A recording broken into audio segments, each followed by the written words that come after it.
আমি কাজে যাচ্ছি। তার মানে আমাকেই ব্যবস্থা করতে হবে। আসছি। দাদা কাজে যাচ্ছেন? হ্যাঁ। দাদা আমিও কাজে যাব তোমার সাথে, নইলে আমি কাজ শিখবো কি করে? আচ্ছা ঠিক আছে চল। দিদি কি ভাবছো? ভাবছি তোর বর তো আমাকে ছাড়া ঘুমোতোই না, আর বিয়ের পর তো এখন আসেই না। দাদা কিছু বলতেন না? আরে দাদা তো নাইটে ডিউটিতে যেত। যাস না পরি, ওরা আসলে তুই যেখানে খুশি যাস। আমি নোংরা লোকের সাথে সংসার করবো না দিদি। এবার ছোট ভাইয়ের পালা।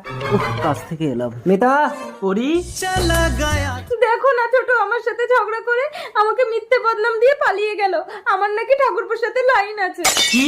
বৌদি মানে মায়ের সমান, বৌদিকে এত বড় কথা বলেছে, ওকে আর আসতে হবে না। এ ভাই শোন শোন শোন। আমি কোনো কথা শুনবো না দাদা। তুমি কোনো চালাকি করনি তো?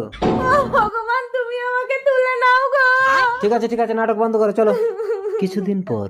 কি হলো বৌদি, হাত ধরে টেনে ঘরে আনলে কেন? ঠাকুরপো তোমার বউ চলে গেছে, তোমার জ্বালাটা আমি